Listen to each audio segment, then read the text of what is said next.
Yeah. Good evening, dear doctors. This is Lata, Training Manager, Primary Care Ultrasound.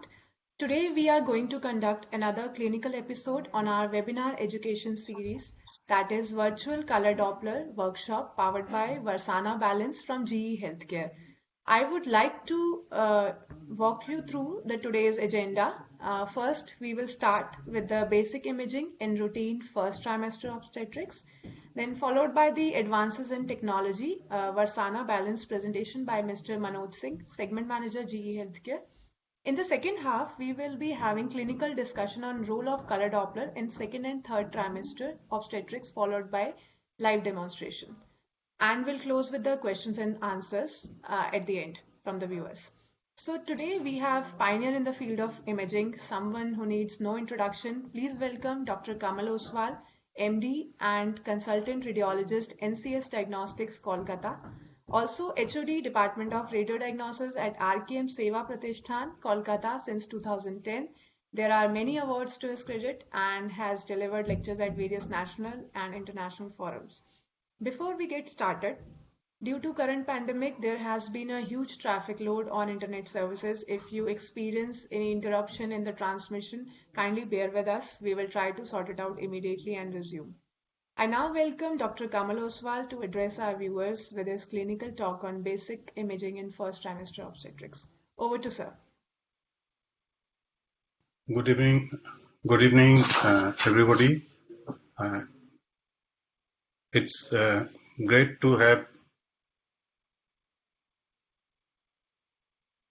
to be associated with GE, who are conducting the educational series in ultrasound on the obstetrics and gynecology for a long time. Now, today I will be presenting about the pregnancy in the first trimester, then the second trimester ultrasound, and about the color Doppler in second and third trimester. Now, first we will begin with the first trimester screening. What things to look for. So the purpose of 11 to 14 scan is the confirm viability. Then estimate the gestational age, because we know that during this period the estimation of gestational is very correct. So next is the determine the number of fetuses. If it's a twin pregnancy, then we have to assess the chronicity. That's very important, because as the pregnancy progresses, it becomes very difficult in some cases to differentiate between the chronicity. And if we are running a program for first trimester screening for aneuploidy screening, then NT is important. But now the 11 to 14 weeks scan has gone beyond the aneuploidy screening, and that's the early anatomy scan, because we know that as the days are progressing, there is a NIPT, which is the non-invasive perinatal testing, and once that price comes down, then the NIPT will be the mainstay in the aneuploidy screening, because it's a very highly sensitive. But still, we know that the early anatomy scan will remain its place in the evaluation of the patient during the 11 to 14 weeks. So the screening on aneuploidies at present is done in the first trimester by the combined first trimester screening. That's the NT, serum beta HCG, and the PEPE. In the second trimester, it's the quadruple test, and in the NIPT, we can do it after 10 weeks, because doing it earlier, that there may be the no report. So it's better to do around after 10 weeks, and at that time we can have a ultrasound done. So nowadays the screening from 11 to 14 weeks is moving to 10 weeks even or earlier, and they are picking up multiple anomalies during that period also. So the essential of 11 to 14 weeks is screening.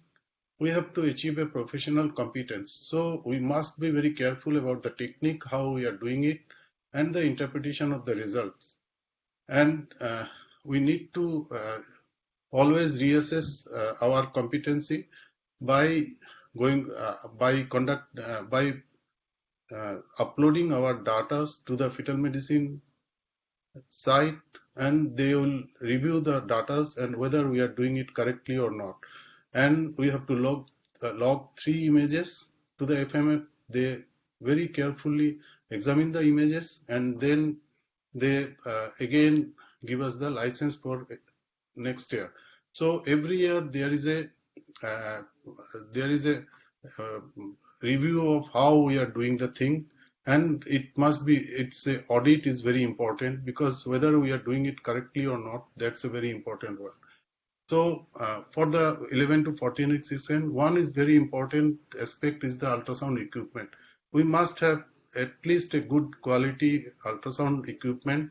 Then the transducer, we can do the ultrasound in the transabdominally mostly, but if any suspicion is there of abnormality, we can go for a transvaginal, because transvaginal ultrasound nowadays gives an excellent image, excellent details of the structures. We must have the preset set for the early fetal echo, then the early anomaly scan. So the preset should be there, so that saves us a lot of time. And to evaluate the heart, we must have the color Doppler, and harmonic should be always on during the ultrasound. So mostly we follow the ISWA guidelines for the performance of the first trimester ultrasound. Just this is the way we do the ultrasound. Just this is a fetus. Just see the whole length of the fetus. You can see the tip of the nose, the nasal bone, the heart palate, the abdomen. We are not seeing any omphalocele or gastroschiasis. Just look at the fingers. Now I am turning the probe, and just look at the bony vault, the choroid plexus, the midline septum.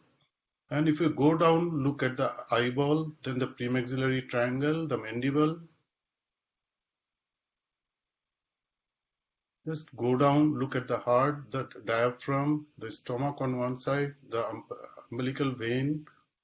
And if you go down, we can also have a look at the lower, just look at the stomach on the left side, because the baby is in breech position. And now look at the four chamber view of the heart.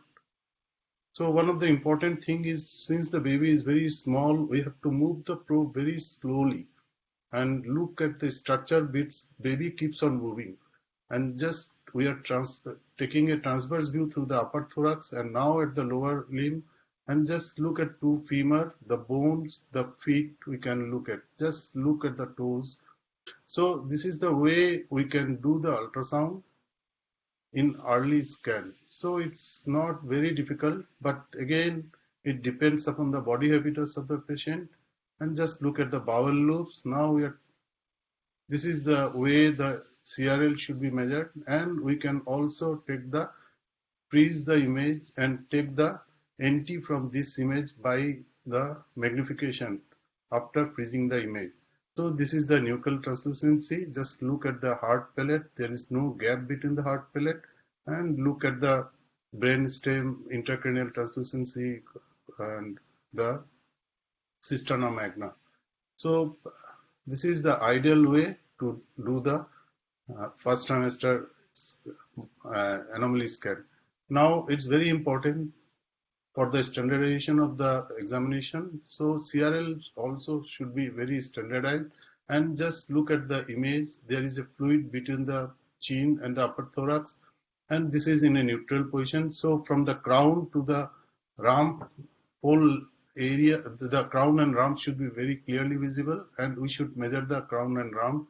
And if we draw a horizontal line, it should be within the 30 degree of the horizontal line. So CRL measurement.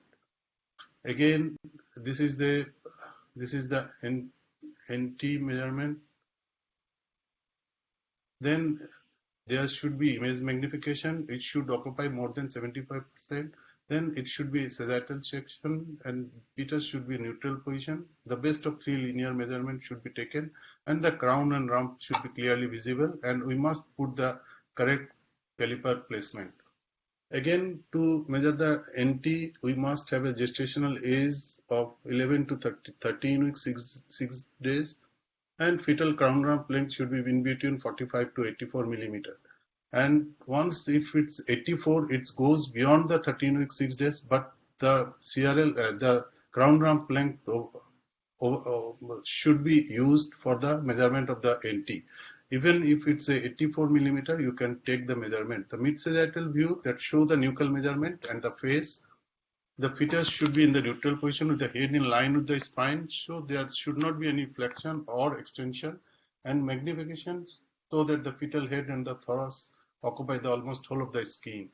We must distinguish between the fetal skin and the amnion, and the measuring the maximal subcutaneous translucency overlying the neck should be taken. More than one measurement should be taken with the maximum measurement which meet the above criteria should be recorded. Semi-automated technique also can be used, and nuchal cord, if there is a nuchal cord, then two measurement above and below the cord should be used. This is the image showing the correct putting the caliper at the edges of the translucency. So usually the transabdominal ultrasound is adequate, and in some patient very poor ultrasound window, we need to have to be done by transvaginal ultrasound, and success rate for obtaining the accurate NT is approximately 100%. And usually in the beginning it takes time and patience, and even in the later part, if the fetal position is not adequate, then it may take time. So around 3 NT measurement, usually it takes around 4 to 7 millimeter mean. So this is the image of NT. So this is the tip of the nose, then the skin margin, then the bony nasal bone, then the hard palate, the mandible, then the thalamus, then the brainstem, the intracranial translucency, cisterna magna, the NT, and the skin margin, and the heart. So these are the structures. Once we see the NT image, these are the structure we must look. One of the most important translucency we must see is the brainstem and the brainstem bone ratio. This is very important because once if there is a open spina bifida, then the fluid in the intracranial translucency, the fourth ventricle and the cisterna magna leakage, and there is an increase in the thickness of the brainstem, and these three lines will not be visible. So if you are doing an ultrasound and looking at this posterior fossa and these three lines are not visible, then we have to look for any open spina bifida. So we can measure from the head to the upper part of the thorax, and we must have a fluid in between the mandible and the chest, upper chest, that should be at least thick as the hard palate. Again, we can use the sono-NT. So it should not be in extended position, and the measurement should be at the translucency only, not extending beyond that. So every time if there is an increased NT, it's not always the bad news. So even if it's more than 5.5 NT, there is a 30% chance of that baby will be alive and well, and there is a 15% fetuses even above 6.5 millimeter of NT may be normal and alive. So as there is an increase in the NT measurement, there is a increase in the fetal death and the chances of aneuploidy. So this is the ISWAG guideline. These are the structures we have to look during the anatomy scan in the first trimester, and those which are star marked are the which are may be used. And if you look at the heart, we are looking just at the cardiac regular activity and fourth symmetrical chamber, but we will just see later on that we can pick up many cardiac anomaly also at this stage. So just look at this image. There is if you look at the fetal face, this is the normal fetal profile. Then we can see the three translucency posteriorly. Just look at the abdomen. There is no gastroschiasis or any omphalocele. So just looking at no megacystis. So just looking at this image, we can exclude multiple images. Now we'll go through one by one the structures we can look at during the 11 to 14 weeks scan. Just look at the bone So there is no anencephaly. Just look at the choroid plexus, just look at the midline septum, and this choroid plexus occupy almost whole of the lateral ventricles. And just look at small amount of brain tissue which are visible. If you go down, just look at two thalamus and the brain stem, and this is the uh, aqueduct of Sylvius. And if you turn inferiorly transcerebellar plane, we can see the developing fourth ventricle and the cisterna magna and the choroid plexus on both sides. It's the fourth ventricle is communicating with the cisterna magna at this stage. Then we can see the fetal orbits on both sides. If you just go down slightly, then we can see the premaxillary triangle, and just look at the gap between the mandible, because there is no micrognathia, so there is a mandibular gap is present.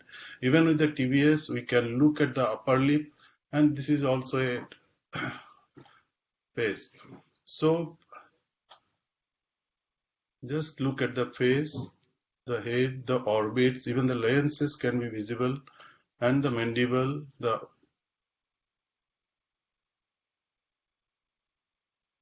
So next, from the face, if you go down, just look at the upper part of the thorax, and just look at the heart.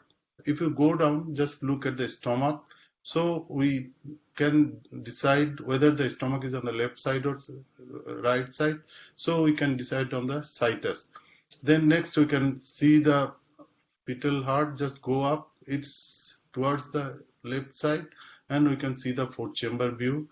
Then again, if we click on this image, we can see two ventricles are filled equally, and this is also fourth chamber view. Just we can look at all the two ventricles and the two atrium, and these are the outflow tracts.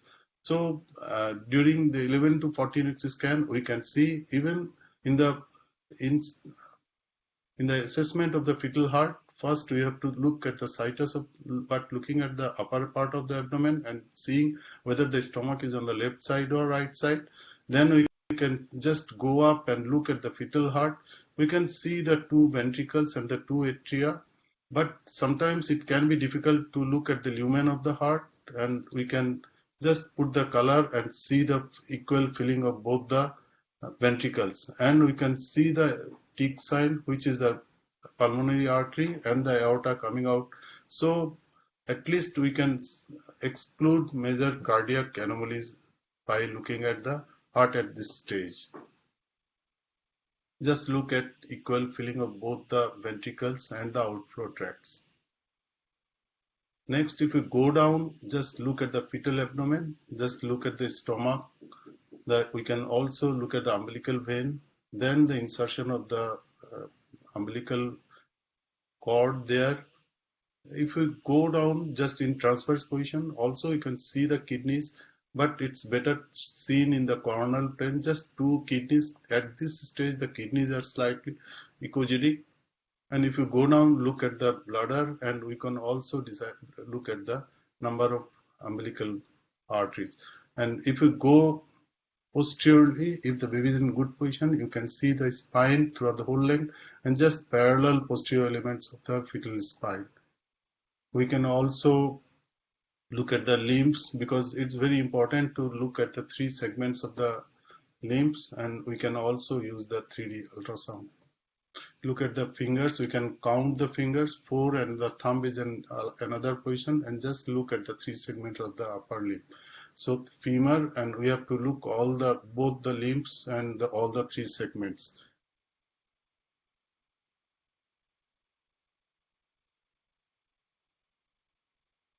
With the two femurs and the two tibia fibula, the feet, and this is the upper limb, the humerus, the radius ulna, and the hand.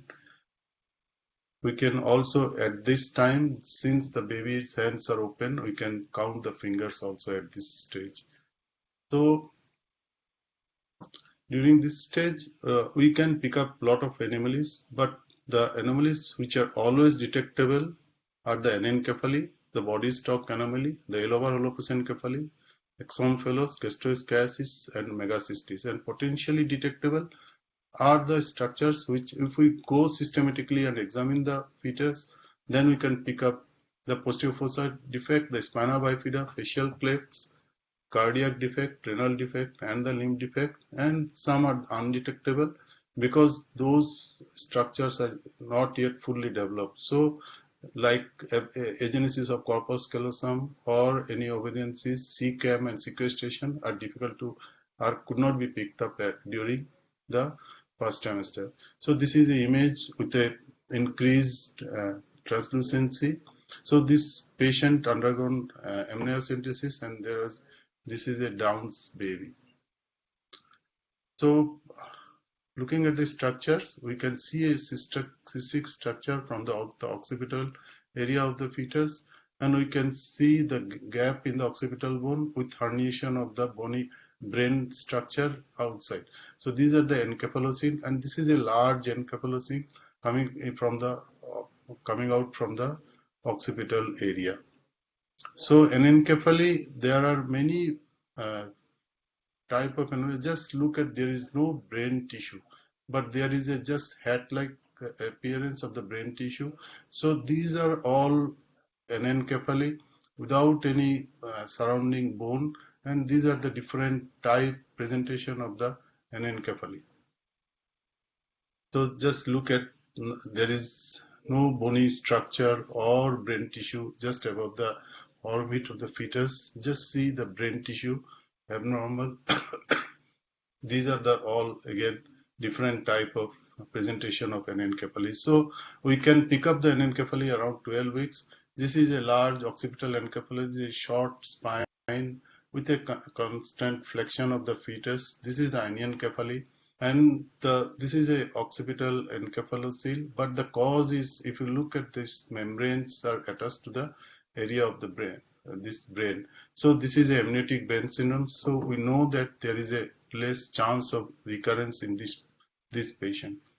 So again, these are the variation of prosencephaly spectrum, and if you look at there is a fusion of the single ventricle, and just look at the fused thalamus, then the single monoventricle, and choroid plexus are fused. And if we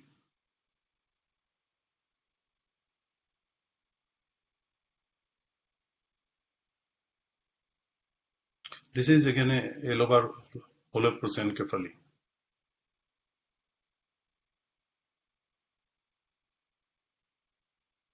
So this is a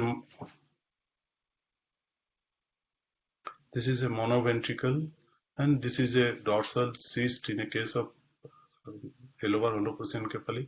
Just 3D render image of the holoprosencephaly. Then there is a microcephaly, again with a patient with lobar holoprosencephaly. So again, there is a occipital encephalocele. There is both kidneys were enlarged with multiple small cysts. There is an encephalocele, and if we count the foot fingers, there is polydactyly. So this was a case of Meckel-Gruber syndrome. Again, it's very difficult to pick up the ventriculomegaly at this stage, but if we look at the choroid plexus, it's almost filling almost full of the lateral ventricles, but here the lateral ventricle is only filled, this choroid plexus is occupying less than 50% of the lateral ventricle. So in this case, we usually call the patient around 16 weeks to do a early anomaly scan and confirm the findings. Again, this is a case of ventriculomegaly. This patient was followed up and had a ventriculomegaly. Again, the extensive edema around the fetal head. And we have already discussed the intracranial translucency, and these three translucency are very important. And if these two are obliterated, and there is a thickening of brainstem, then there is a chance of open spina bifida. So many spinal deformity can be picked up. Just look at the grossly abnormal fetal spine and a case of sacrococcygeal teratoma during the early scan. Again, these are the heart images we have already discussed, and now we'll go through some of the congenital anomaly, because this is a baby around 13 weeks 4 days, and there is filling of only one ventricle, and there is no flow towards the right side. So we call the patient around 16 weeks 15 weeks 4 days and confirm the findings, and this is filling only one ventricle and the other ventricle is not filled up by the contrast. So this was a case of tricuspid atresia. Just look at this dilated left ventricle and dilated, this is cardiomegaly with a dilated left ventricle, and we can also see the regurgitation coming out from the dilated ventricle.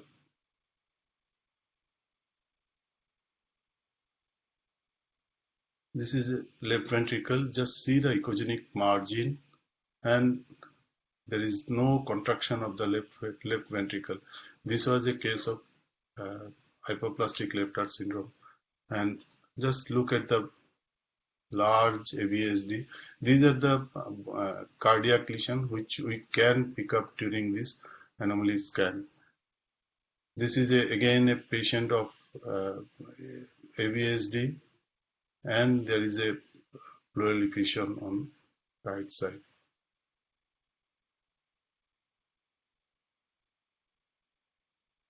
Next is the this is the twin baby. One baby is normal, another has a large omphalocele with a bowel and herniated liver. This is a patient of gastroischiosis with multiple bowel loops outside without any covering around the fetus. Next, we can look at the fetal urinary bladder.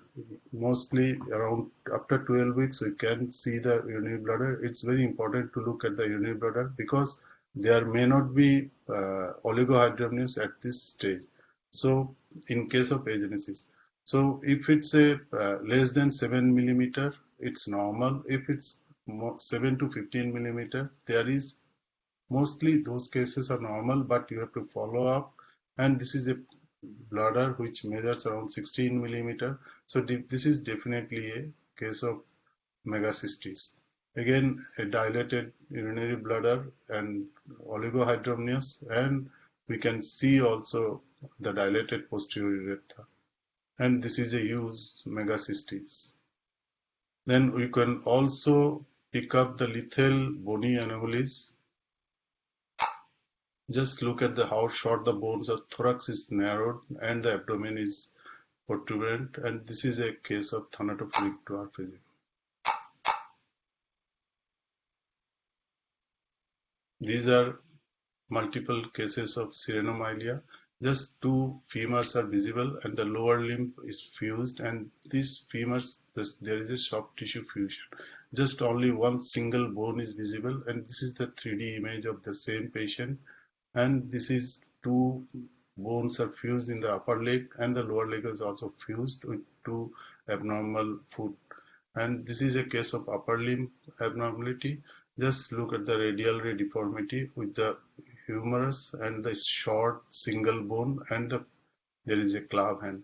So this bony abnormality can be easily picked up at these stages.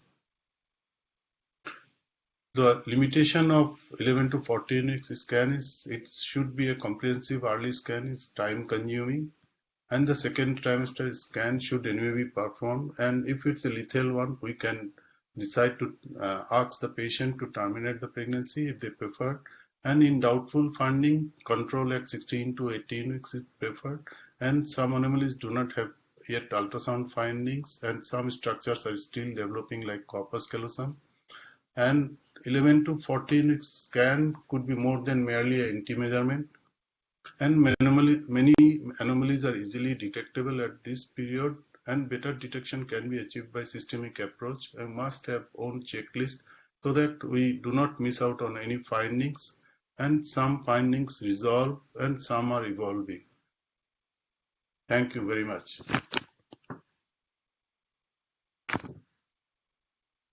Thank you so much, sir, for the wonderful talk and the imaging in first trimester. Now we will ask Mr. Manoj Singh to go for the product presentation. We'll have a brief idea on the product and then we'll move on with the second, third trimester. Thank you, sir.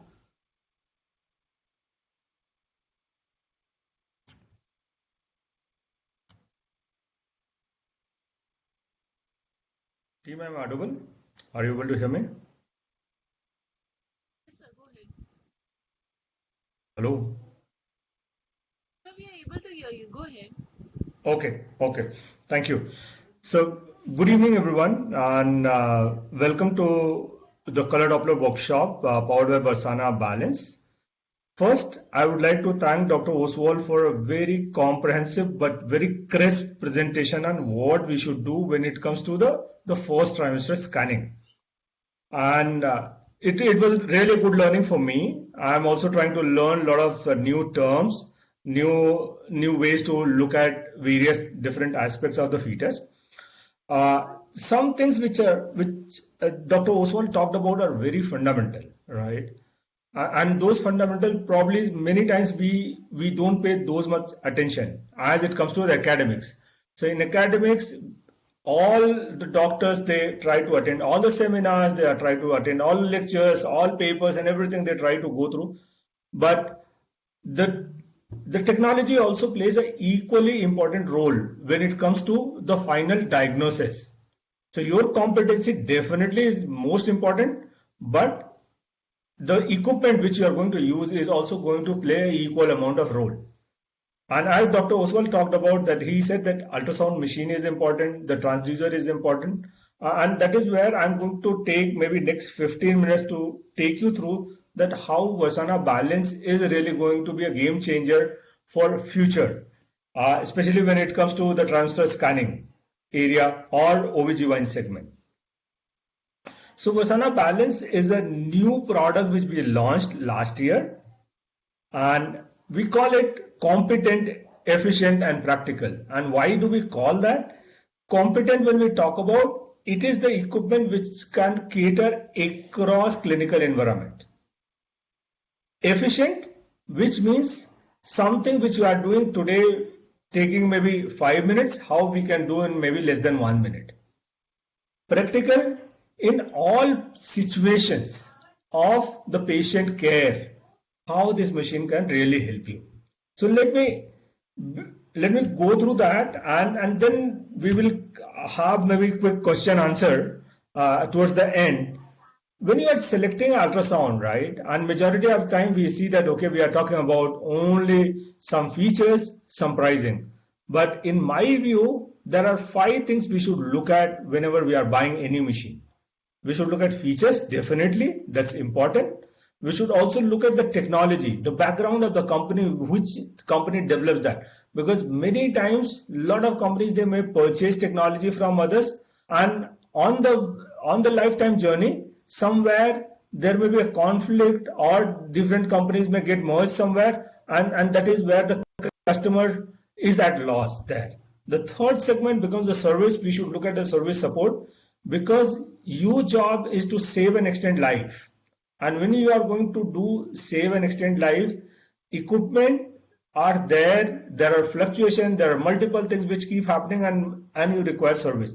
So you should always pay a good attention to service, that whether the company is having a good number of engineers, whether they have the local offices, whether they have the competency building plan for their engineers, how many spare parts they can supply, right? It should not happen that today you invest 10-15 lakh rupees and tomorrow there is no one to service, right? Your intention was good that, okay, I am investing to serve people, but somebody have taken that money and after that person disappears.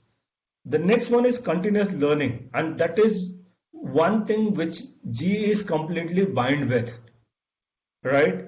It's like a oath for us that we are going to provide continuous learning educational program to our customers, to upcoming customers and everybody, so that the knowledge is upgraded and people are up to date to serve the needy. Then we should look at the lifetime solution.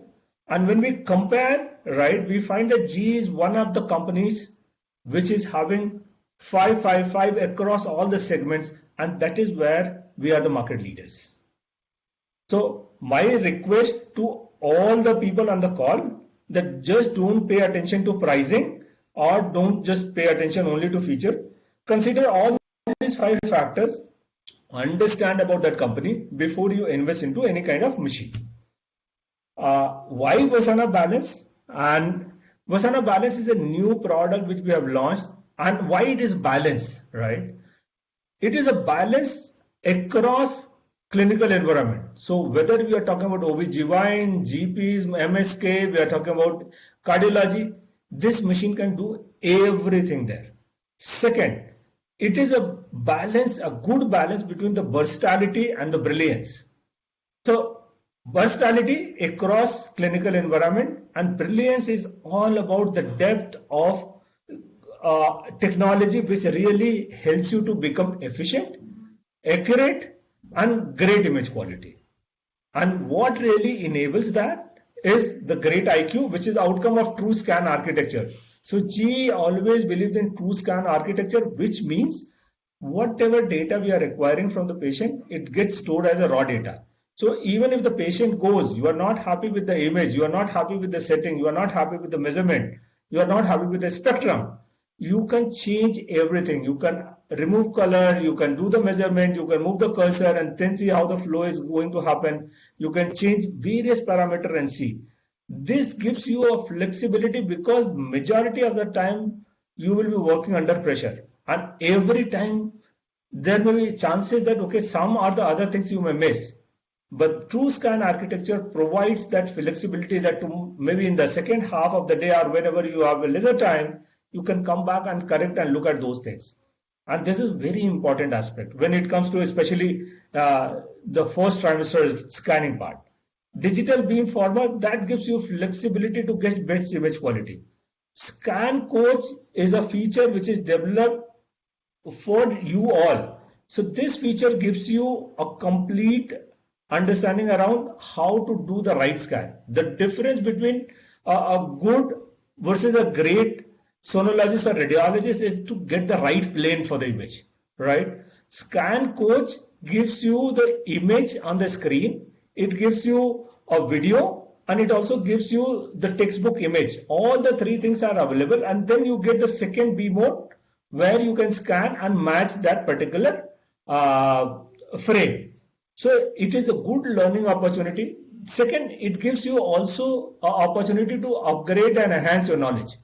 Today, somebody might be doing a basic scan.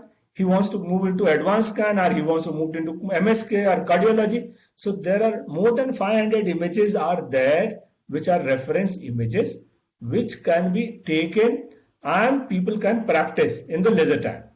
Scan Assist, as Dr. Oswal was talking about, that every individual need to have their own checklist, right? And especially when we are trying to walk, many times out of the checklist, because there is no physical checklist available, we forget something and then later we realize and then we are not able to do because patients are gone. So in this machine, the most important portion here is we have a feature called Scan Assist, where you can set your protocol that after doing A, I will do B, C, D, E, F. So that you don't need to remember, the machine will remember and machine will always prompt that, okay, you need to do this. Apart from that, a lot of time we all struggle, what is the right parameter when it comes to the scanning? Is it the right thing? Are we doing whether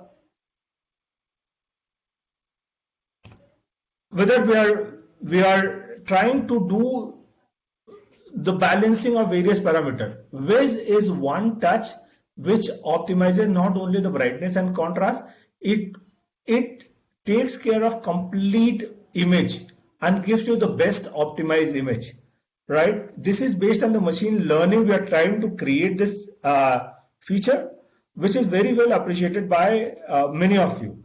Sonobiometry, a lot of time the struggle is that because we are not able to get the right plane or we are not able to understand that how the measurement need to be done. Sonobiometry is really going to reduce your keystroke maybe by 50 to 60% there. So just by pressing a button, you can get all the sonobiometry measurement. This machine also comes with a 4D ready system. So there are two models we have, Versana Balance Select and Versana Balance Advanced, right? So Advanced is a 4D ready machine. So you can do a live 4D, and that will come with the TUI, tomography, ultrasound imaging, and vocal, which is a calculation. So if there is any anomaly which you want to calculate the volume around that, you can do that. The most important part here I would like to highlight is B-Flow. This is a new patent technology which GE have developed. And earlier we used to see the spectrum or anywhere the flow, right? The issue was that a lot of adjustment need to be done. Frequency, the speed, the scale, and that was cumbersome. So we have come out with another technique called B-Flow, which is nothing but tracking of hemoglobin flow in that particular vessel. You just press this button, and whatever vessel is there on the screen, you will see if there is any hemoglobin is flowing, or if there is any obstruction, we can see that. Another great feature which we have incorporated in this machine is called speech recognition. So when you are trying to store loop, if there are certain things which you have spoken with the customer and you want that to be part of the record, you can connect a microphone and voice it out. So you can store a 20-second loop. The voiceover will get recorded on the image. Whenever you are looking at the image or playing that cine loop there, you can listen to that. So that in future, whenever you want to write your paper, you want to present those things to the larger forum, you may not forget, because those things are already recorded in the image and you can always retrieve that. Now, from there, let's move to the care area. What I talked about, that what are the areas this particular machine can cover. And we'll not get into a lot of details. So we are talking about OB/GYN segment, we are talking about general practitioner, cardiology, vascular, musculoskeletal, and pain management. Here I will cover maybe only one. In the interest of time, we'll cover only OB/GYN segment. So this comes with a 17.3-inch monitor and 21.5-inch monitor, right? It is having an option of adjustable control panel, scan coach we talked about, scan assist sonobiometry we talked about, and 3D 4D. There is another tool called follow-up tool. So if there is a record of a patient which was created in the past and today you are scanning, if you have the patient ID, you can recall and compare those two images.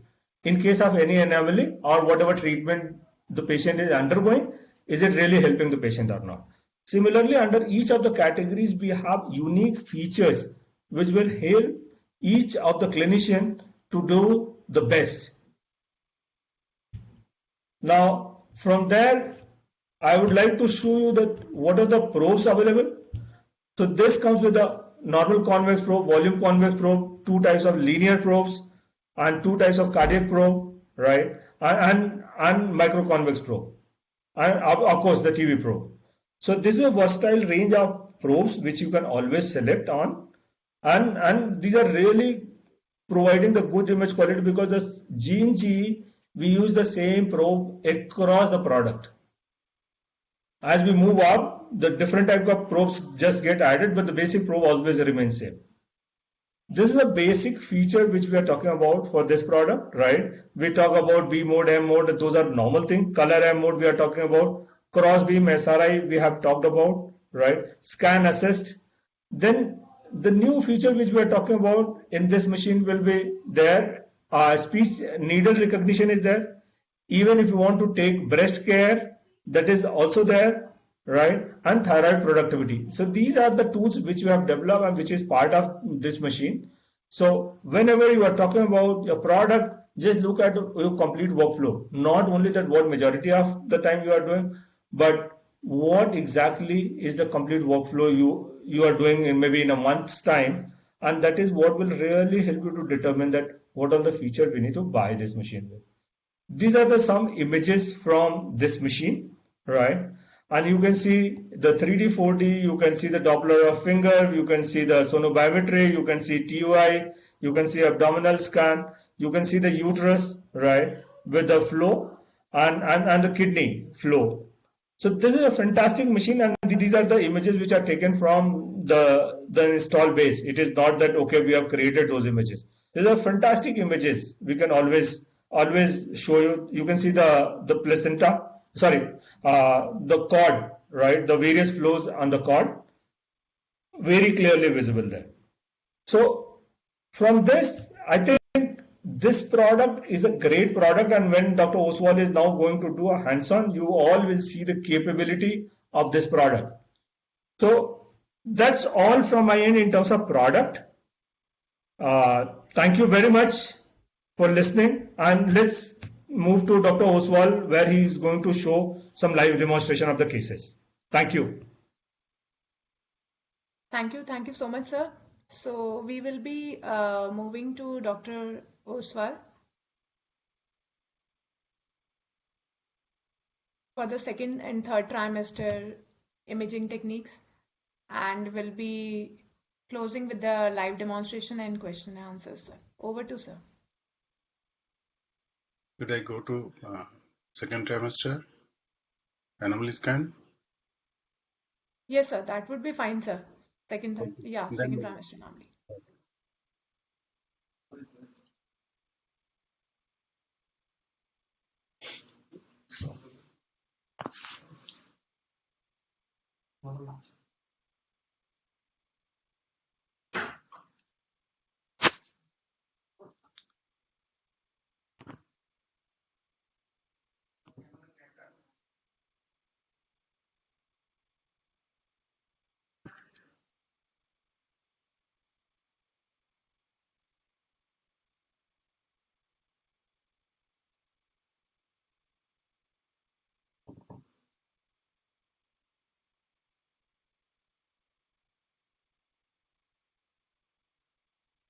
welcome back.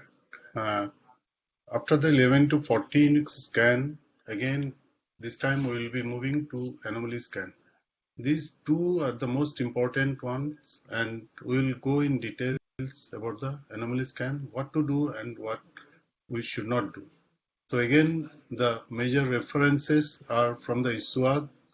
So they have the references for the guidelines for the mid-trimester fetal scan, the fetal heart, the fetal central nervous system.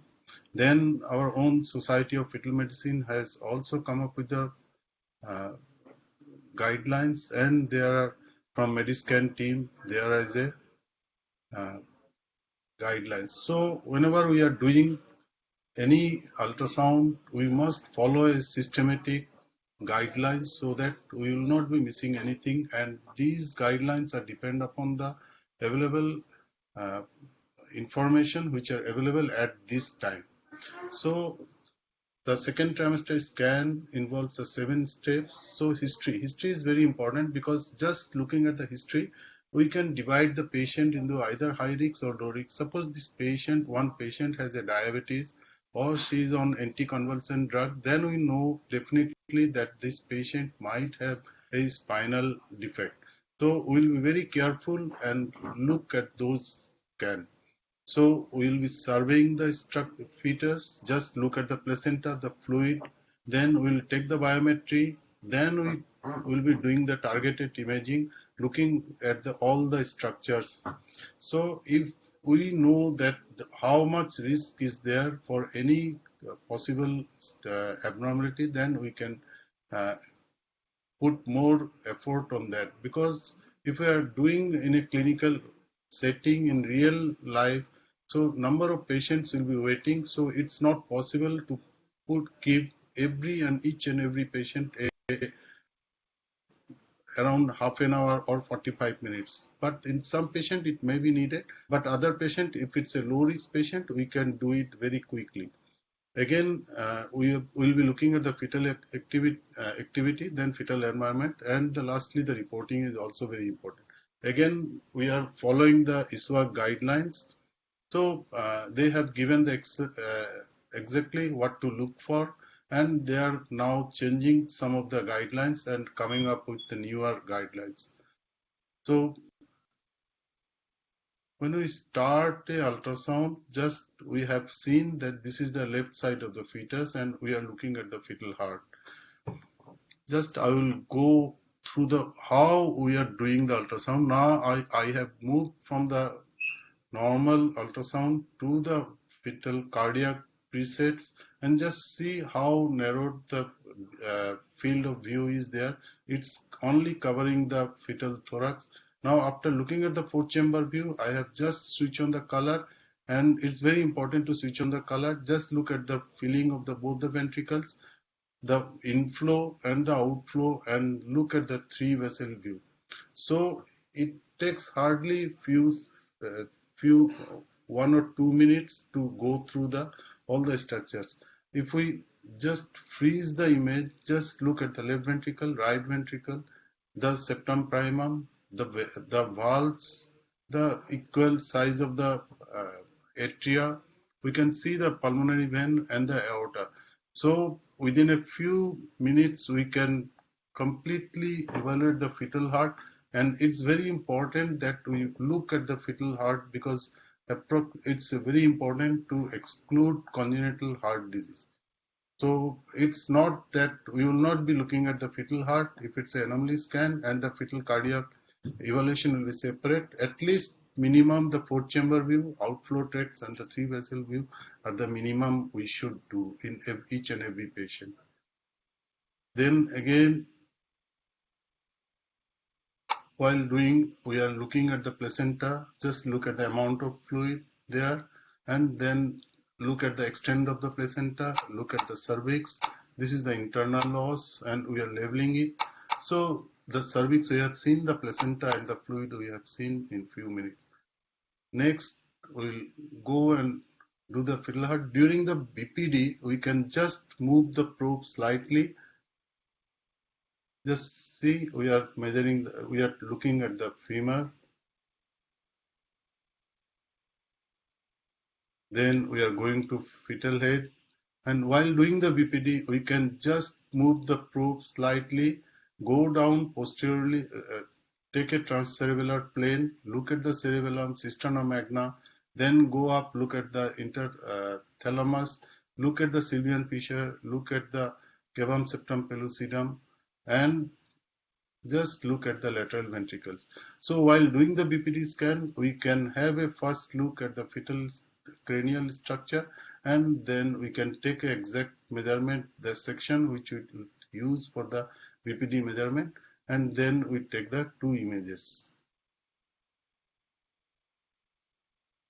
Next, we'll go to the abdominal part and just look at during doing the ultrasound, you just go slightly down and look at the kidneys, look at the stomach, the gallbladder, the umbilical vein, and look at the anterior abdominal wall intactness. So just within few seconds while we are doing the biometry, we can have a first look at the fetal structures. Then once you completed the fetal biometry, then you again go and look at the structures one by one. Just look at the fetal head. This is the right occipital sulcus. This is the lateral ventricles. If we go posteriorly, look at the cisterna magna, cerebellum, the 4th ventricle, cerebellum we have seen. Just look at the cavum septum pellucidum, which is a triangular here, and just look at the genu of the corpus callosum and the Sylvian fissure. These are the structure we have to look during the anomaly scan of the fetal head. Then from there you can go down exactly axially and look at the fetal face, look at the orbits, go down, look at the upper lip. So we have completed the fetal head and the fetal face. We have already examined the fetal heart and the fetal lung. We have seen there is no displacement of the heart. It's normal size. Then from there we can go down, look at the kidneys, bowel loops, the urinary bladder, anterior abdominal wall. Then go down, look at the femur on one side and look at the femur on opposite side. Look at the 2 bones of the leg and 2 bones on opposite side, and then just turn the probe 90 degree and look at the 2 feet there. Again, you go up, look at the humerus, the radius ulna, and the hand of on both sides, and if it's just look at the spine.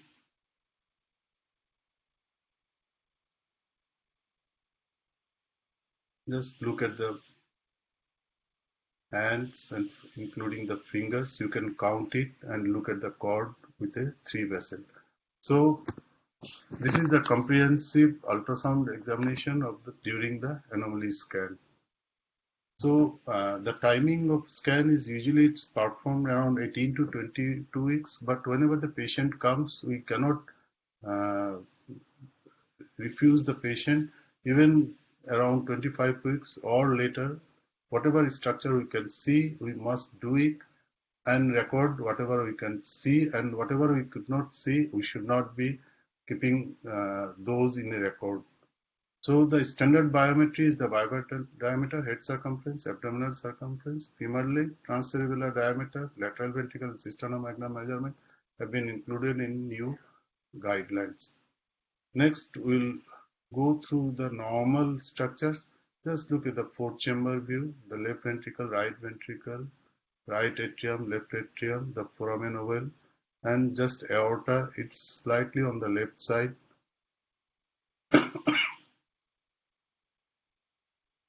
Just look at this apical 4-chamber view, and there is a offset of the right tricuspid valve there.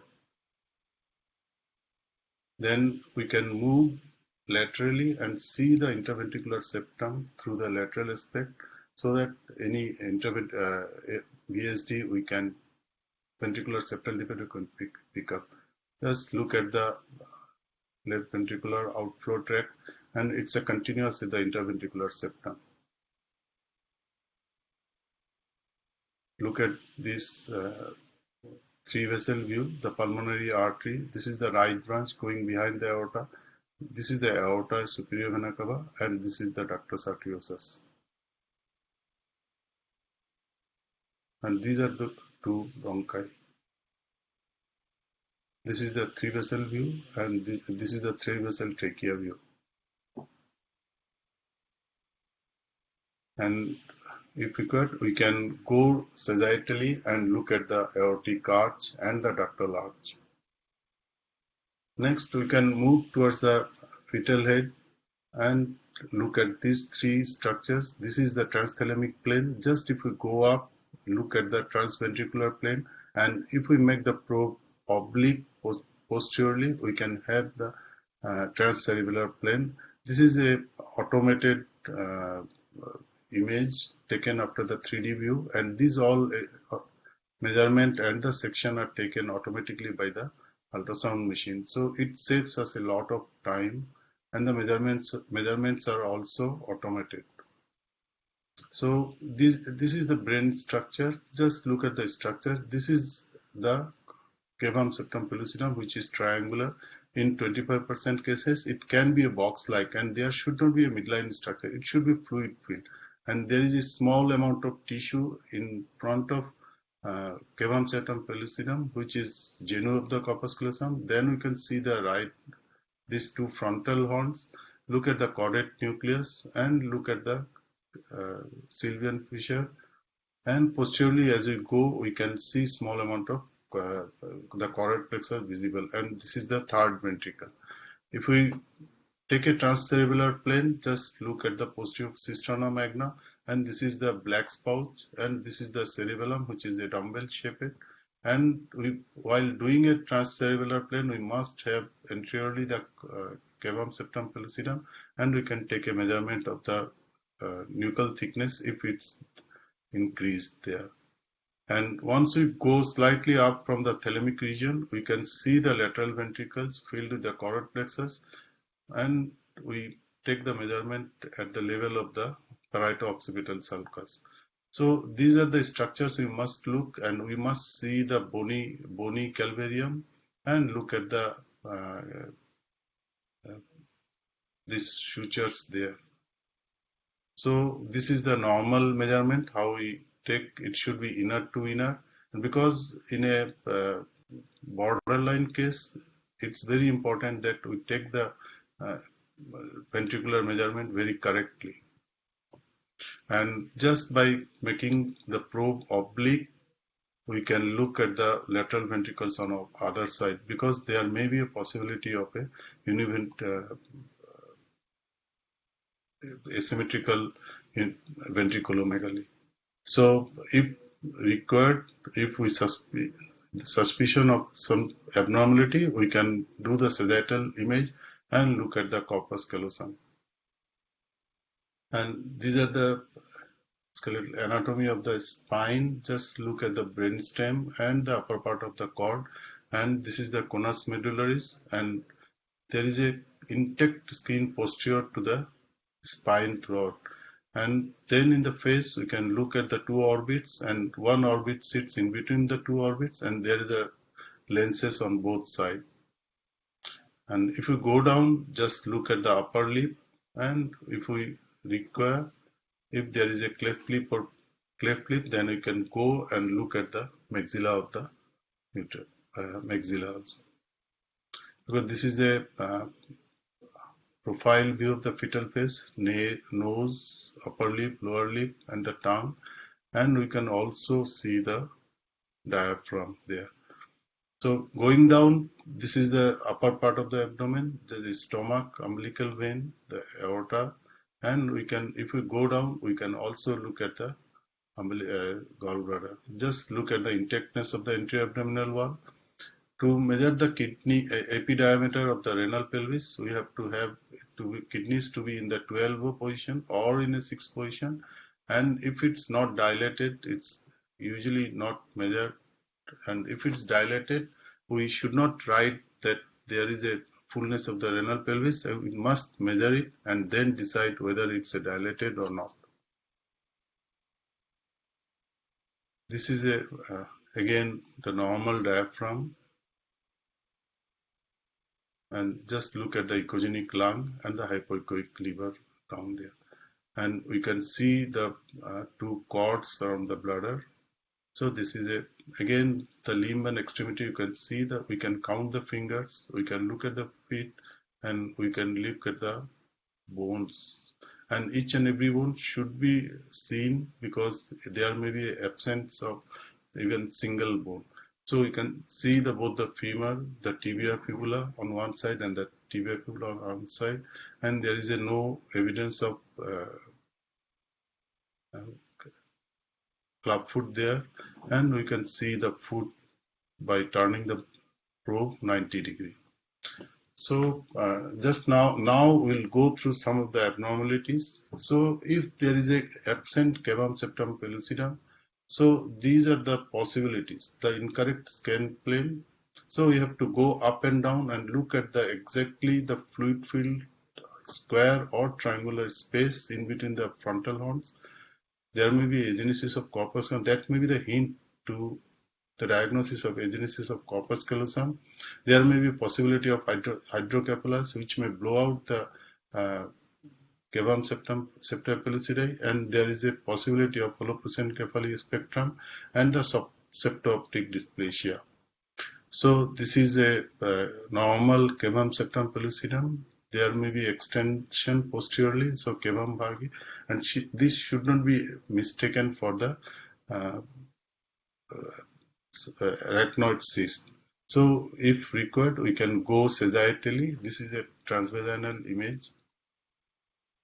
Again, if we look at this patient with multiple straight lines in the midline, there is no cavum septum pellucidum, and there is a colpocephaly, and there is a parallel extension of the medial wall of the lateral ventricles on both sides. So this is a patient of agenesis of corpus callosum. Again, just look at, this is not a normal normal cavum septum pellucidum. Again, there is a lateral straight medial the surface of the lateral ventricles. And if we look at the choroid plexus and move upward, the choroid plexus should attach at the level of the foramen of Monro. But if it's not going medially and it's going straight, then we can suspect that there is a possibility of abnormality in the midline, because this is a very important structure and it's associated with the midline development of the fetal brain. These are all indirect sign, and we can do a transvaginal ultrasound and look directly at the absence of the corpus callosum. The medial medial sulci are radiating from the area of the corpus callosum. So there is a complete absence of the corpus callosum there. This is a direct sign, and we can do it through the transvaginal. So any abnormality if we are suspecting in the brain, we must do the transvaginal ultrasound. Again, it can be associated with cyst, interhemispheric cyst there. Again, just look at the area of the corpus callosum. This is a not normal corpus callosum, but still anteriorly there is some amount of tissue there. So we did a transvaginal ultrasound, and just this corpus callosum, it reaches up to the mid portion, and this is due to the partial agenesis of the corpus callosum. It should reach up to the region of the tegment. And if we put the color Doppler, just look at it stops at the region where the small corpus callosum stops. Again, in case of L-over holoprosencephaly, we can see the single ventricle, the dorsal cyst, the hypotelorism, and look at the single nostril there. This is sebocephaly. So whenever we see a L-over holoprosencephaly, there are a midline abnormality in the fetal phase. So once we see the L-over holoprosencephaly, we have to look carefully the fetal phase. Again, there is a L-over holoprosencephaly along with the abnormality of the hand. The hand fingers are clenched. So this case was trisomy 13. Again, look at the bilateral cleft lid in a case of L-over holoprosencephaly. So multiple fetal abnormality are visible in a case of L-over holoprosencephaly. Look at the severe hydrocephalus with internal echoes, and just see, we cannot see the cavum septum pellucidum because that's blown up. This is due to the severe hydrocephalus. Again, one of the most important sign is the lemon sign and the banana sign. Once we see these two findings, we must look very carefully the spine. It may not be very, if it's a very small one, it may be very difficult to pick up. And just look at this tenting of the thalamus and the banana sign, and there is a lemon sign, and look at the spine. It's very difficult to pick up. We have to carefully look at the spine and see if there is any abnormality. If required, we have to push the fetus away from the uterine wall and look very carefully. Just look at the posterior elements of the spine is widely separated there. And this is again a lemon sign with a open spina bifida, and there is association of hydrocephalus with the open spina bifida. This is a sagittal image, and looking at the Chiari malformation, and in a case of open spina bifida. And even if we can see the cisterna magna fluid field, and the cerebellum appears normal, but in that patient also has a spina bifida there. So it's very low down in the sacral region. The last vertebra is the fourth vertebra, so it's very low down. So that may be the cause, or it may be a closed spina bifida. That's why there is no obliteration, Chiari malformation. So it's very important that even if the brain is normal, we must look for any abnormality in the spinal region. So ventriculomegaly is classified like mild or borderline, 10 to 12 millimeter, moderate 13 to 15, and more than 15 is the severe one. Or it can be classified as mild 10 to 15 and the severe 15, more than 15 millimeter. So evaluation of ventricular system is very important. It can present with a dangling choroid. Identification of ventricular wall is very important. We should not mistake the distal echogenic line as a ventricular wall and erroneously measure the report as the ventriculomegaly.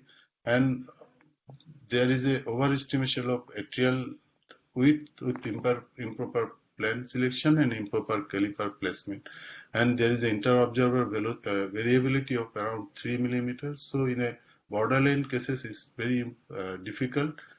It should be done very meticulously, and standard of measurement should be maintained. So this is a unilateral ventriculomegaly. This is on opposite side. We should not miss the large CP cyst as the lateral ventriculomegaly. In male fetuses, there is slightly larger size of the left ventricles. There may be asymmetry of the ventricles. So this is a case of mild ventriculomegaly. It's around 12 millimeter. And this is a ventriculomegaly and with a arachnoid cyst. So it's once we see a ventriculomegaly, this is a symptom, and we must look for the cause of the ventriculomegaly. Now we'll move to the posterior fossa cyst and the fluid collection. This is a cisterna magna, which is around 16 millimeter size. So this is a mega cisterna magna because the cerebellum and the vermis is normal.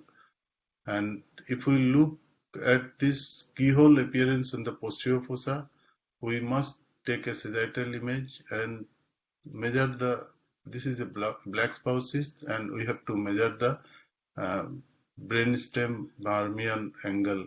And if it's around 0 to 80, it's usually around 0 degree. If it's between 0 to 30, it's normal, and if it's more than if it's below 30 degree, it's most possibly black spouse cyst. And we have to look at the normal Marmian size. We can measure also the Marmias. Look at again the posterior fossa cyst and look at the small size of the vermis. So this is a Dendy-Walker malformation, and the angle is also wide. And we can also do a direct transvaginal ultrasound. Look clearly the ventricle. This is more than 45 degree angle. So this is a case of Dendy-Walker malformation. If it's not possible to take the direct sagittal images, we can take a help of 3D ultrasound, and we can use the OmniView and just look at the vermis. This is a normal vermis with the normal vestigia. So if there is a large cyst in the posterior fossa and the cerebellum and the vermis is compressed and divergent, so these are all cases of Dendy-Walker malformation. So again, the occipital encephalocele. This is a case of rhabdomyoma of heart, and we can also see multiple tumors in the fetal head. So this is a case of tuberous sclerosis. This is a heterogeneous mass in the this is the brain, and there is a dilatation of the ventricles with the internal echoes. This is a brain tumor. Most likely it's a teratoma.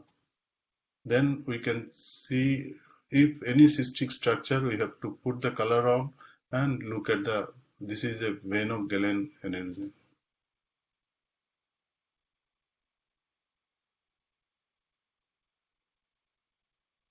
Then we'll move to the cardiac anomaly. Just if we draw a straight line from the spine to the sternum, just look at this heart. The position of the heart is mesocardia. If there is no structural anomaly, that may be a normal, or there may be some abnormality on the lung also. So we have to look at the lungs, the fetal heart, and this is a patient with the left atrial left axis deviation. So once there is a left axis deviation or a right axis deviation, we have to look for the congenital heart disease.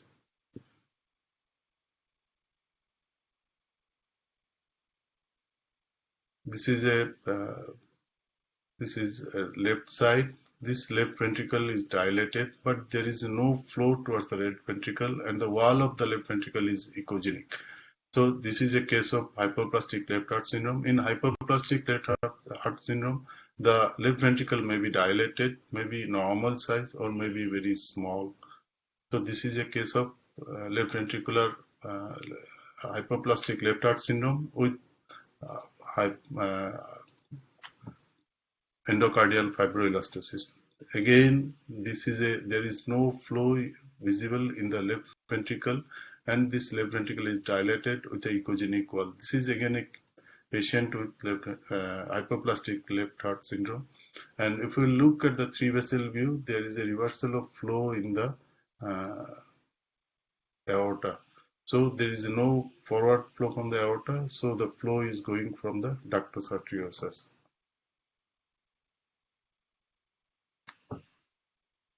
This is a small left ventricle, a small amount of blood is going inside, and this is a very small left ventricle and no flow is visible going into the left ventricle.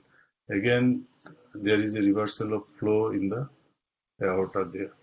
So these are all cases of hypoplastic left heart syndrome with varying degree of size of the left ventricle. So this is a 2D image. Just look at the interventricular septum. You can't see anything. But once we put the color on, we can see a small muscular VSD. So nowadays, we can pick up these anomalies during the routine examination, and it looks like these lesions are very common.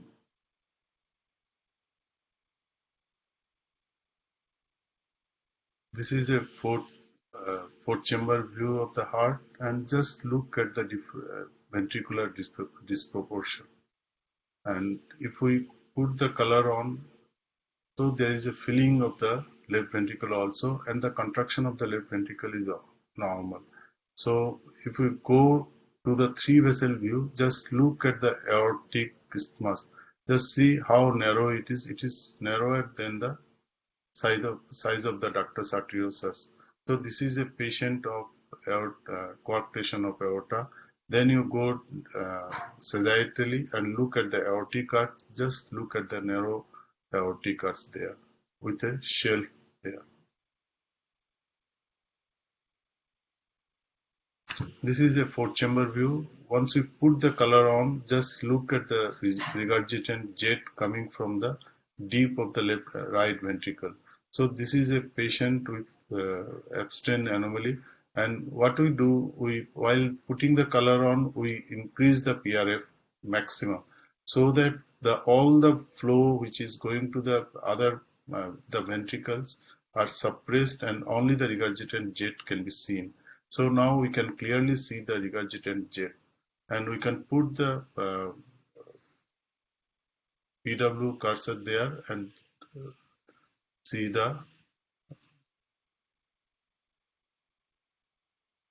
flow velocity. And we have to put the color at the region of turbulent flow. Again, there is a grade 3 tricuspid regurgitation, and it's coming from the level of the tricuspid valve. This is regurgitant jet is coming from the tricuspid level of the tricuspid valve. So these are patients of tricuspid dysplasia.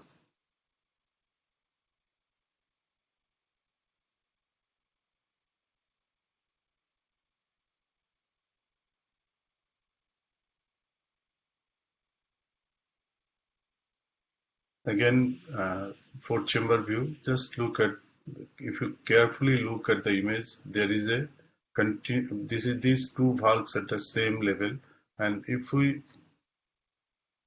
freeze those images in a diastole, we can see there is a gap in between. So this is a case of atrioventricular septal defect. So if we measure the atrial and ventricle, this is a normal one, and this is atria enlarged, and there is a ratio is abnormal. So again, we have to look at the ductus venosus, and just look at the ductus venosus. It's going into directly into the IVC and draining into the right atrium. So there is agenesis of ductus venosus there.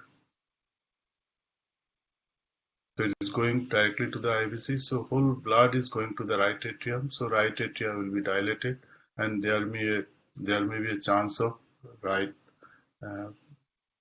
ventricular right-sided dilatation. And this is the mild cardiomegaly, and this is due to the chorioangioma. And just look at the dilated umbilical vein there. Then in the thorax, most commonly we see the echogenic lesion on the and in the lower part of the left lung, and just we have to measure it and divide it by the BPD and see what is the value. And if we see it's being fed by the vessel coming from the aorta, so this is a congenital pulmonary airway malformation. Most likely it's a sequestrated lung segment. And this patient was followed up, and slowly as the pregnancy progresses, the amount of lung tissue decreases in size. Again, both the lungs are very echogenic. These are the enlarged, and the diaphragm are everted on both sides with the ascites. And we can also see the fluid-filled trachea on both sides. This is the patient of congenital high airway obstruction syndrome. Lower down, we can look at the abnormality of the kidneys. This is the multiple cyst non-communicating, and this is a kidney with a bifid pelvis, and we can see the ureters are dilated, and in the bladder there is a one cystic structure, and this is a case of bifid pelvis with a ureter seal in the one of the ureter. So the condition screen for minimum is these are the clinical, and if you look at the detection rate, the anencephaly, spina bifida, those are high. But as we go down and look at the cardiac anomaly, it's around 50%. But if we do it routinely, we can see that we can pick up multiple congenital anomaly, and it's very important to pick up the congenital cardiac anomaly, because referring it to the tertiary center may be a life-saving situation. So soft markers are not usually nowadays used to assess the chromosomal condition because of the first trimester screening and the quadruple test. And we must look at the placenta. So normally implanted placenta is normal. Low lying is if it's within 2 centimeter, and we must look at the placenta previa. Since there is an increase in number of cesarean sections, we must always, if it's an anterior placenta in a post-CS patient, we must always look for the presence of placenta accreta. So after 16 weeks gestation, if it's more than 2 centimeter, it's normal. If it's less than 2 centimeter, we must write down it's a low-lying placenta. And if the placental is crosses the internal os, it's a placental previa. And if we have to measure the cervix, we have to do it transvaginally. And again, there are standardization how we should take the image and how we measure it. So the cervix should be occupying more than 75% area of the image, and there should be no pressure on the cervix, and we must do the scan for around 5 minutes and measure it along the this cervical canal. Just look at this placenta accreta, so low-lying placenta previa, and just there is no myometrial tissue in the front. So it's very important to pick up the placenta accreta syndrome, and it can be life-saving for the patient. Again, amniotic fluid can be assessed by subjectively or objectively, and it can be normal, oligohydramnios, or polyhydramnios. And we can also use the AFI value. So this is a patient with polyhydramnios with bowel obstruction. So this is a severe oligohydramnios baby, and it's a written report of the examination should always be achieved. A report reflects the quality and level of scan, and reporting should include this biometry value, the placenta amniotic fluid. There should be a small checklist, and we must mention about the limitations and what organ we have reviewed, and ideally it should be a structured report, and because reports reflects the examination conditions, enables a later evaluation, and it has got a medical legal issues also. And documentation is very important. It can be on paper print, it can be films, digital images or ultrasound hard disks, and it can be exported to archiving, and it can be stored as a video or DVD if required. Thank you. We'll go for the live demo. And demo, yeah. Yeah, thank you so much, sir, for the second trimester presentation. Yeah.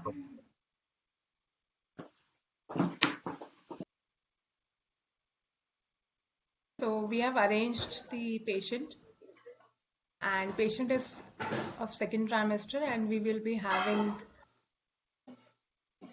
the imaging techniques with sir on the live patient. So over to sir.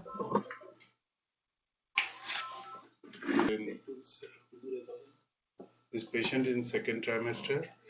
Our LMP, according to LMP, our gestational age was 25, we are approximate 25 weeks. So now we'll demonstrate the color Doppler in this patient. It's okay, no?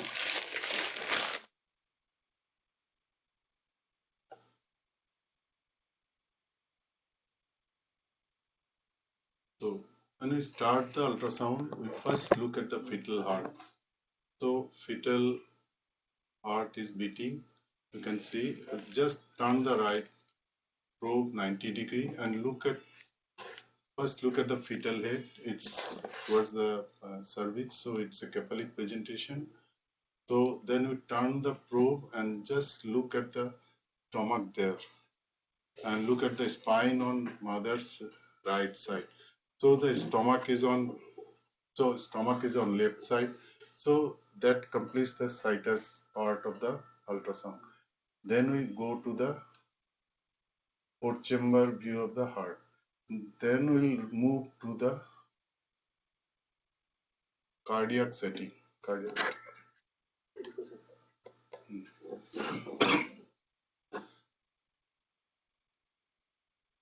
Now just see only the part of the thorax and the heart is visible there.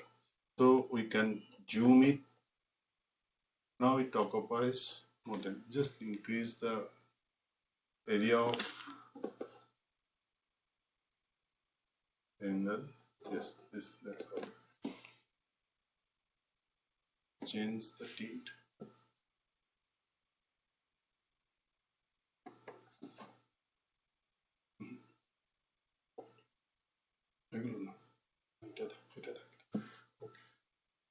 Now we have freeze the image. Just look at the arrow.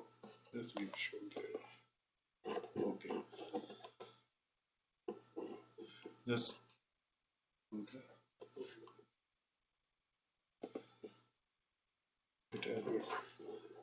just look at this is because we know that there is a stomach. This is the left ventricle.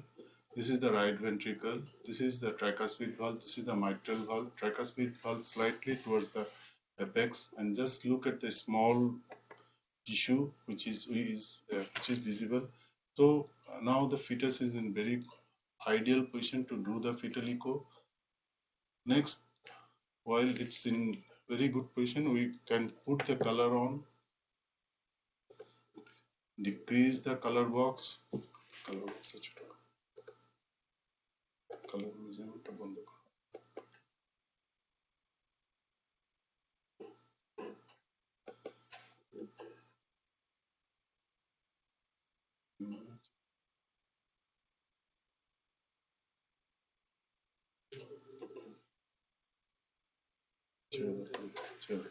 Now, what we can see is the equal flow on both sides of the ventricle. And if we look at on the left, if we look at the left side, just see the inflow and outflow are very close by. So this is the inflow and this is the outflow through the aorta. From there, we can just move the probe obliquely and see the outflow tract. So this is the left ventricular outflow tract, and then if we go up and look at the right ventricular outflow tract, and we can also see the aortic outflow. So both the pulmonary artery and aorta going towards the descending aorta, so both will have the same color. If there is a different color, then we know that these flows are, there is some abnormality. So if we look carefully, there is a no regurgitant jet, and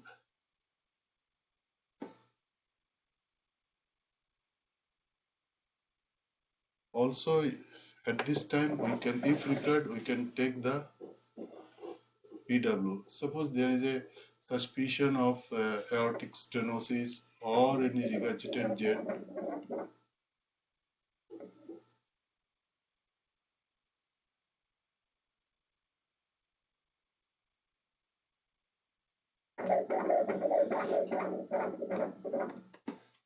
Like wide speed up.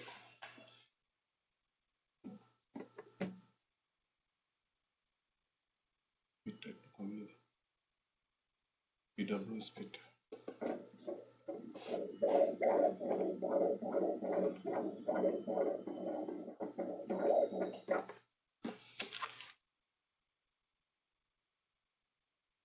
Just look at these two waves. This is the E wave. This is the early diastolic phase, and this is the due to the earlier atrial contraction. So E wave, A wave. In early pregnancy, the E wave and A wave is larger because the filling is more due to the atrial contraction, and this is the outflow contraction for the outflow tract, and we can see the after each ventricular filling there is a ventricular contraction due, this is the outflow tract. So this is regularly it's occurring. So there is no evidence of rhythm abnormalities.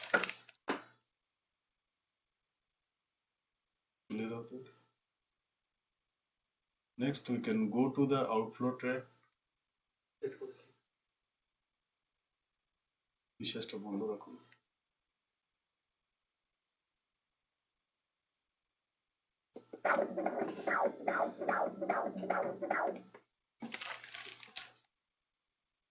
This is the negative flow is the due to the outflow through the aorta. This is the flow from the aortic valve.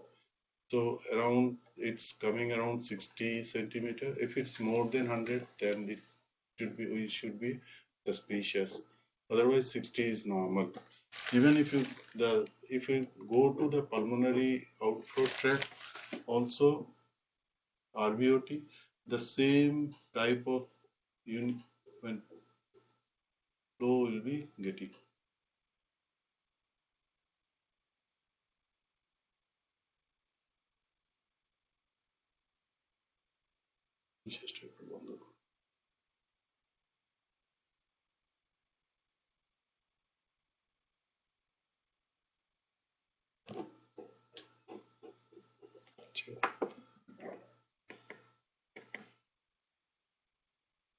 You can go towards the lateral aspect and look at the interventricular septum, and there also you can put the color on.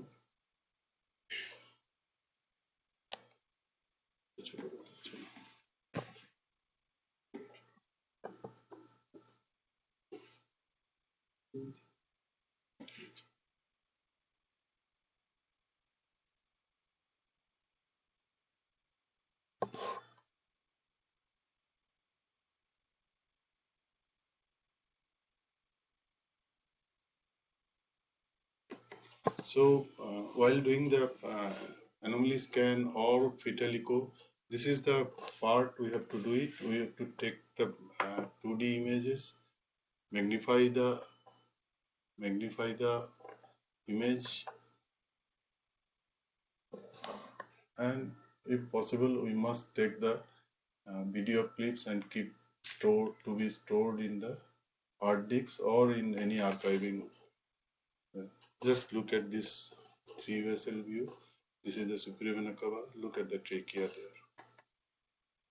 So this is a normal sound. Now since the baby is in supine position, we can look at the ductus venosus. বিশ্বাসটা একটু বন্ধ রাখবো। Just you take a sagittal abdominal image, follow the umbilical vein and go towards the chest and just look at the narrowed segment there. This is the ductus venosus flow and this is the left hepatic vein.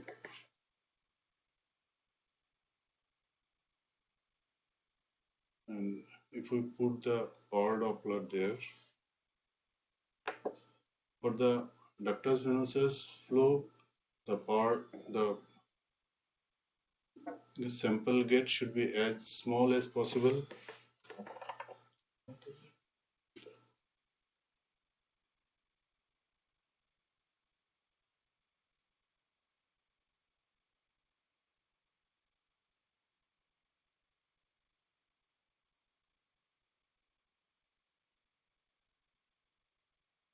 নিঃশ্বাসটা বন্ধ রাখুন তো আপনি।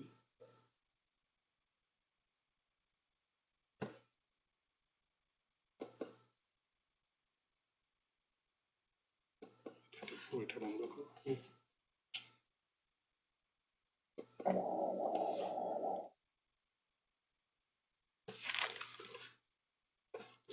This is the normal ductus venosus flow.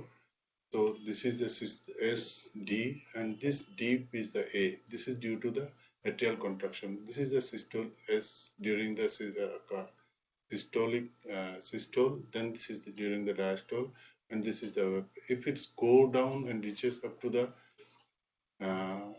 baseline or become reverse, then we know that it's abnormality. Sometimes we can also use the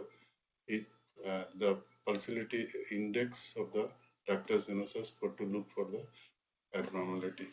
So this is a flow for the ductus venosus. Then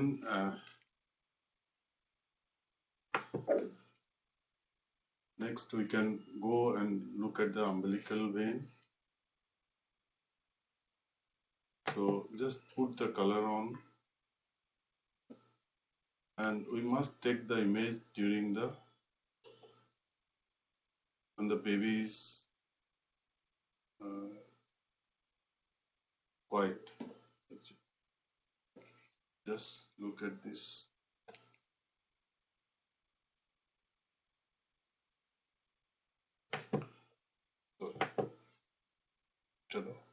নিঃশ্বাসটা একবার বন্ধ রাখুন।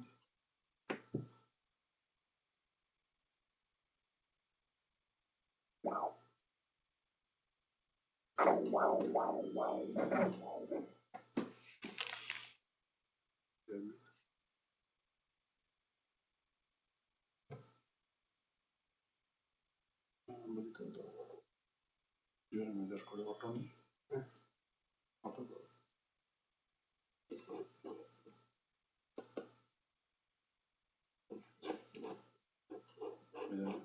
just look at the PI is 2.77 and RI is 0.79. So this is around second trimester. The normal. So if the patient's growth is normal, so mostly the umbilical artery flow will be normal. So even if we get a abnormal result, we must do because we know that we should get a normal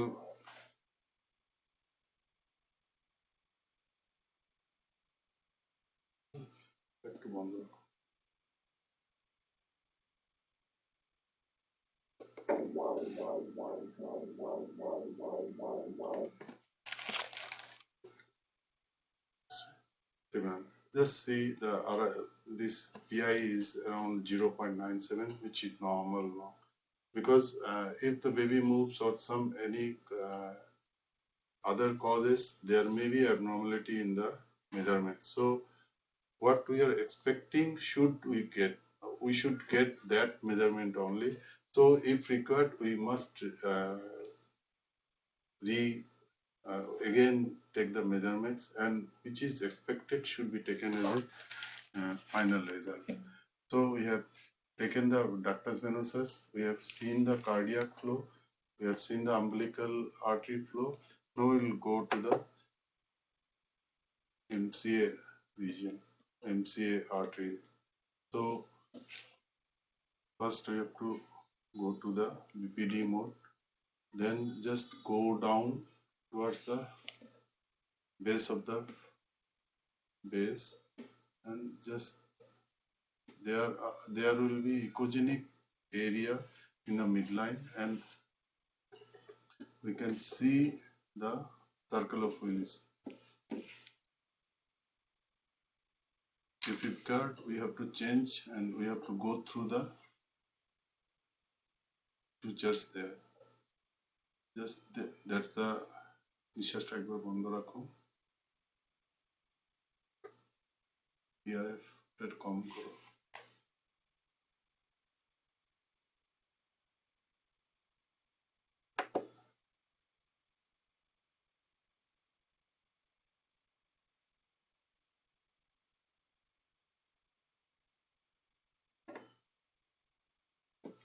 So this is a spectrum of MCA.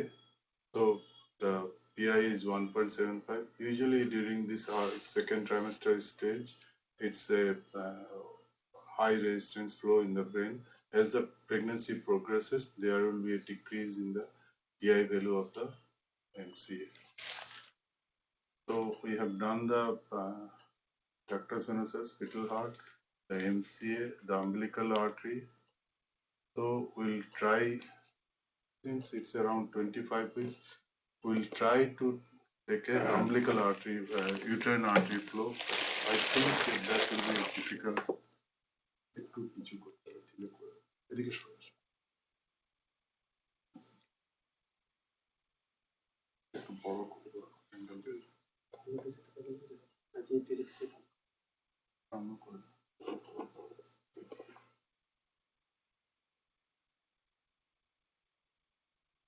So look for the uterine artery. You have to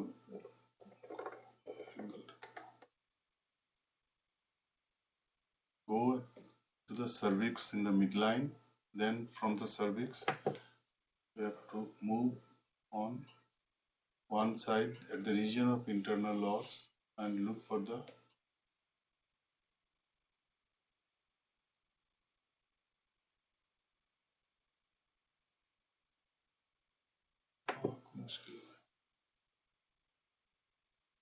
নিঃশ্বাসটা একটু বন্ধ করুন।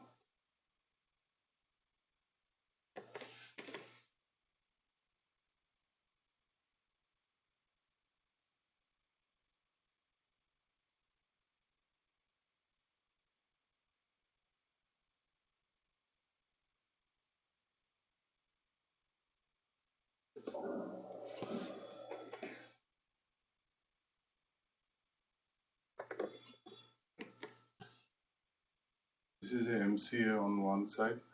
So the velocity is more than 50, around 60-70 centimeter per second. So this is a uterine artery Doppler, and we can also see the continuous diastolic flow. So this uterine artery flow is normal. If there is had there been a high resistance flow, there will be decreased diastolic flow in that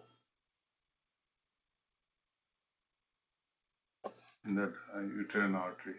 So what we have to do, we have to take the uterine artery on right side and left side and take the PI value, average PI value of both sides, and if it's more than 1.5 5 PI value is more than average, more than 1.5, then it's a high resistance flow. And as the pregnancy progresses, there should be increase in the diastolic flow in the uterine arteries. Thank you. So we have seen the ductus venosus flow, we have seen the color flow in the heart, and we have seen the uterine artery flow, the umbilical artery flow. These are the vessel usually we interrogate during the routine examination in the second and third trimester. And That's all. Thank you. So thank you so much, sir, for the wonderful informative session about main focus areas in Doppler second trimester and anomalies to look upon with basic imaging techniques and live demonstration on the patient. So, sir, here I'm taking few questions from the viewers. Okay, sure. So, yes.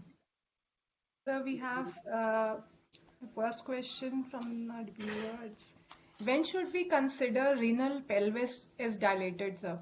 What is the exact measurement? Uh, Exact measurement is if it's around 27 weeks 6 days, then the exact measurement is 4 millimeter. If it's less than 4 millimeter, that's normal. If it's more than 4 millimeter and only the pelvis is dilated, then it's a urinary tract dilatation A1. That means antenatal 1. That's a low risk.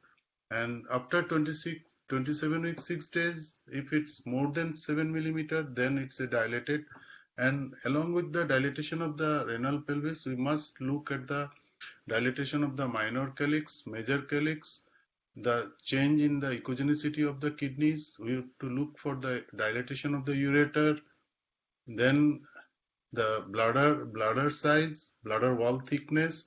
This everything we should see if there is any else other than the dilatation of the renal pelvis, then it becomes abnormal urinary tract dilatation A2 to 3, and that's it's in high risk, and those patients should be followed around 32 weeks again. Okay, okay, sir. And so another is what is the ideal time for first trimester ultrasound Doppler? Yes, ultrasound Doppler should be done if we want to follow the patient for first trimester screening for preeclampsia. Then it should be done during the during the time when we are calling for the aneuploidy screening around 11 to 14 scan. 11 to So 14. at the same sitting, we will do the uterine artery on both sides.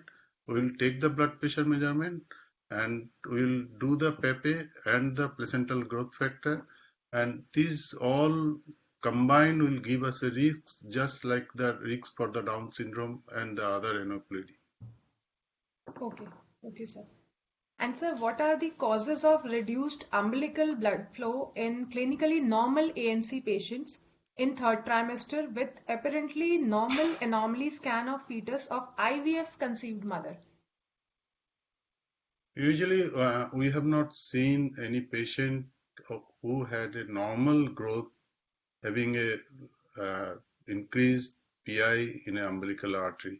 Mostly, Yes. we have to, if we get a PI with increased PI in a case of normally grown fetus, then we have to again check whether the technique of doing the ultrasound is wrong.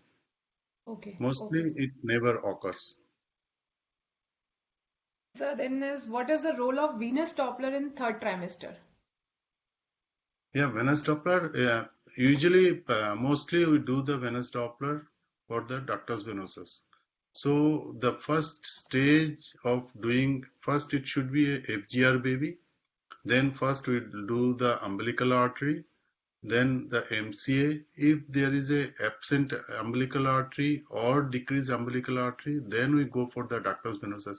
Ductus venosus helps us to decide the timing of delivery and surveillance of the baby, because the changes in the ductus venosus is very late.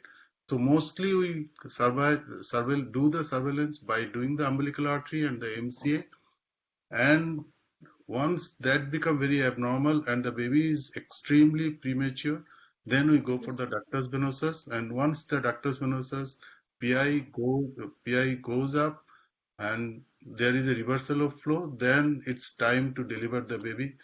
But it's very difficult, and each and every case should be dealt individually. Okay, okay, sir.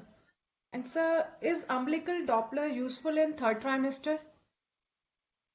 Yeah, in normally grown patient, there is no use of using the umbilical artery Doppler. And if there is a FGR, then it can help in the diagnosis. Once the diagnosis of FGR made in a 2D measurements, then it helps us to follow the patient when we will be delivering the baby. Okay, thank you, sir. So, sir, that's all the main questions from the viewers. And, sir, I would like to thank you again for the live demonstration, sir. Arranging the patient in such conditions and doing the live demo for our better understanding is really nice of you and great efforts. And thank you so much for that. So, as wrapping up the workshop, I would like to thank Dr. Kamal Oswal on behalf of GE Healthcare and our audience for the great session and live demonstration for better learning experience. Thank you so much, sir. Thank you. Thank you.